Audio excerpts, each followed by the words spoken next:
Happy morning எல்லாருக்கும். Welcome to vibe with Juno channel.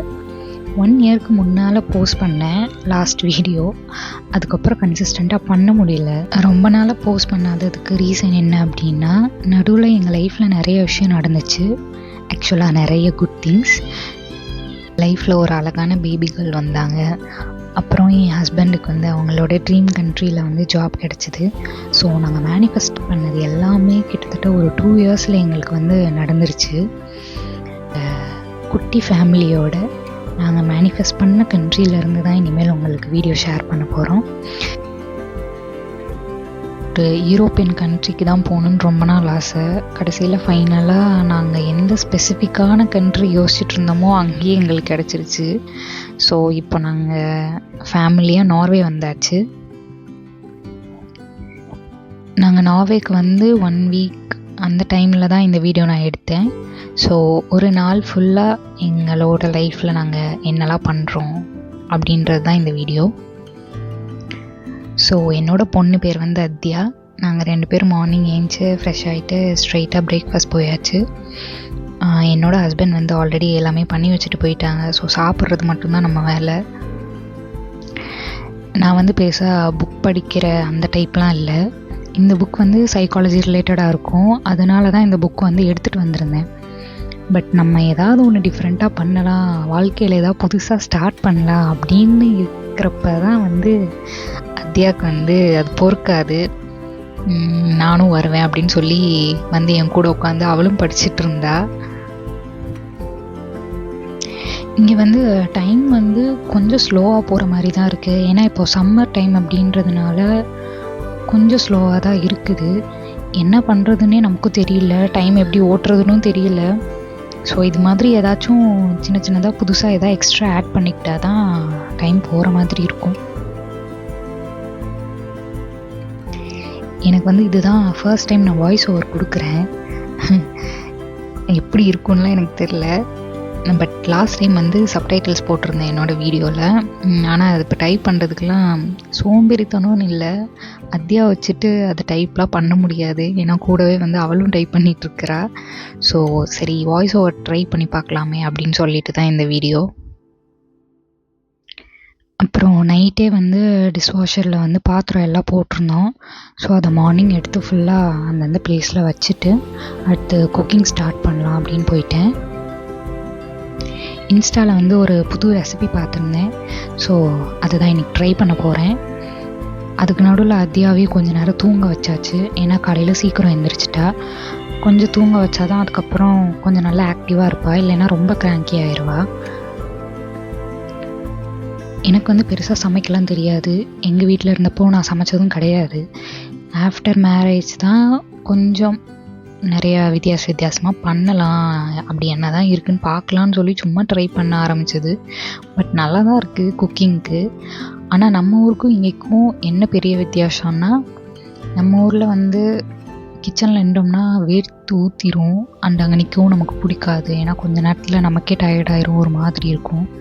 இங்கே வந்து கிளைமேட் வந்து மேக்ஸிமம் சம்மரில் வந்து ஒரு 16 டிகிரி அந்த மாதிரி தான் போகிறதேவும். ஸோ நீங்கள் எவ்வளோ நேரம் கிச்சனில் நின்றாலும் உங்களுக்கு வெயில் தெரியாது, சூடு எடுக்காது, எதுவுமே பண்ணாது, சில்லுன்னு தான் இருக்கும். அதனால் இங்கே நம்ம கிச்சனில் நிற்கிறது அந்த டயர்டே வந்து எனக்கு தெரிய மாட்டேங்குது. அது வந்து ரொம்ப டிஃப்ரெண்ட்டாக இருந்துச்சு எனக்கு அங்கேக்கும் இங்கேக்கும். நான் எப்படி கிச்சனில் இவ்வளோ நேரம் நிற்கிறேன்னு எனக்கே டவுட்டாக இருந்துச்சு. ஸோ அப்போ யோசித்தேன், என்ன அப்படி டிஃப்ரென்ஸ் அங்கேக்கும் இங்கேக்கும் அப்படின்னு யோசிச்சப்போ தான் எனக்கு இந்த தாட்டே வந்தது. சமைக்கிறப்போ எதில் எப்போ ரெசிபி பார்த்தாலும் அந்த அளவு அதே அளவு அந்த மாதிரிலாம் நான் பண்ண மாட்டேன். எனக்கு எது கரெக்டாக இருக்கோ, என் கண்ணுக்கு வந்து அது கரெக்டாக இருந்துச்சு அந்த அளவு அப்படின்னா அதை தான் போடுவேன். எனக்கு அந்த கரெக்ட் அளவு போடலாம் இப்போ வரைக்குமே எனக்கு அப்படி சமைச்ச பழக்கம் கிடையாது. இது வரைக்கும் அந்த மெத்தடில் ட்ரை பண்ணி கண்ணிலே அளவு பார்த்து பண்ணதில் எதுவுமே பெருசாக சொதப்புனதெல்லாம் இல்லை. மோஸ்ட்டாக நல்லா தான் வந்திருக்கு. சம்டைம்ஸ் ரொம்பவே நல்லா வரும். அதே மாதிரி தான் இன்றைக்கி அந்த ப்ரானுமே வந்து நான் எக்ஸ்பெக்ட் பண்ணவே இல்லை. இஷ்டத்துக்கு தான் அரைச்சேன். பட் ரொம்ப நல்லா வந்துருந்துச்சு.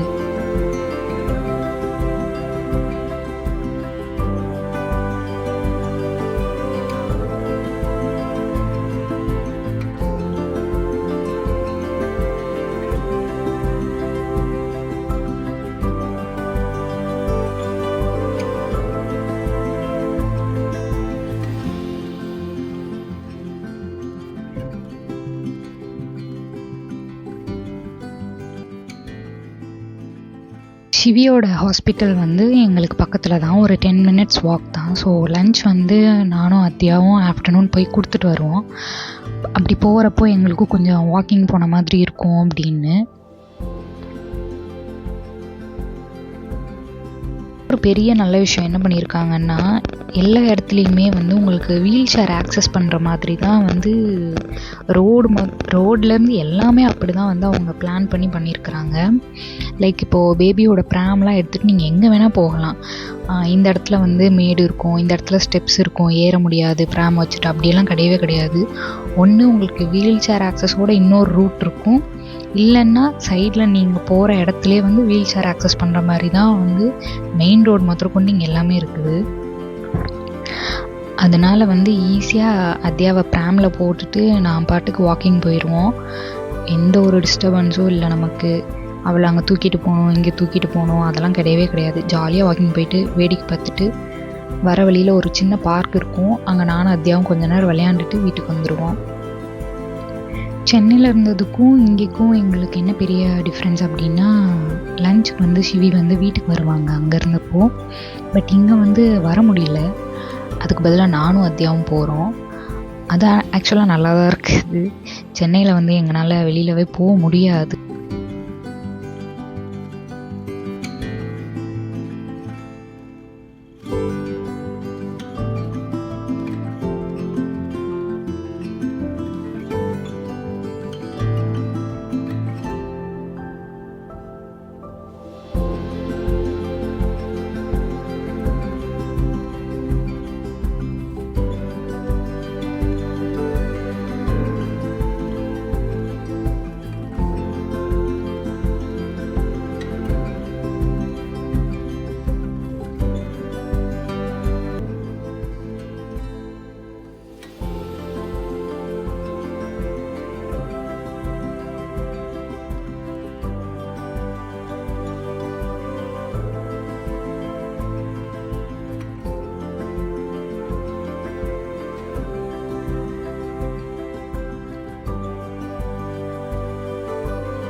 ஈவினிங் சிவி வீட்டுக்கு வந்ததும் சரி வெளியில் போகலாம் அப்படின்னு கிளம்பிட்டோம். சிவியோட ஒர்க் பிளேஸில் இருந்து ஒரு 100 மீட்டர்ஸில் தான் இந்த இடமும் இருக்குது. இது வந்து ஆக்சுவலாக ஒரு பேக் வாட்டர்ஸ் மாதிரி. அங்கே வந்து ஃபுல்லாக பெரிய பெரிய ஷிப்ஸு, க்ரூஸ் எல்லாமே வரும்.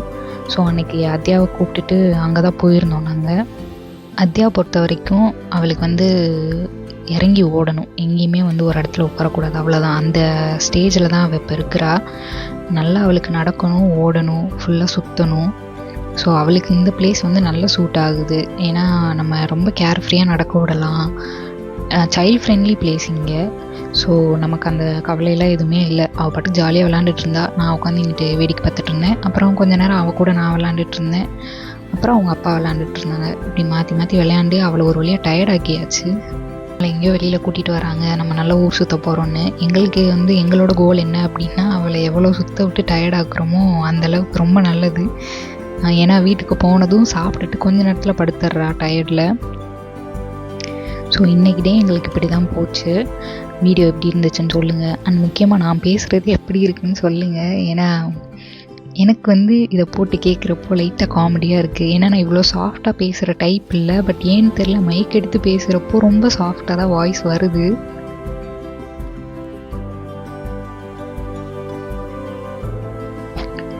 அது மட்டும் இல்லை, அத்தியாவையும் வச்சுட்டு இந்த வாய்ஸ் ஓவர் கொடுக்குறதுன்றது வந்து ரொம்ப பெரிய கஷ்டமாக இருக்குது. இப்போ கூட பேக்ரவுண்டில் அவளோட சின்ன சின்ன சவுண்டெல்லாம் உங்களுக்கு கேட்கும்னு நினைக்கிறேன்.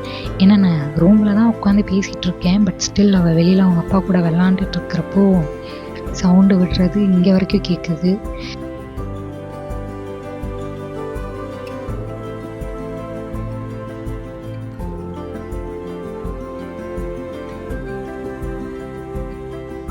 வைப் வித் ஜூனோ பேஜை வந்து சப்ஸ்கிரைப் பண்ணி வச்சுக்கோங்க. நெக்ஸ்ட் வீடியோவில் பார்க்கலாம். பாய்.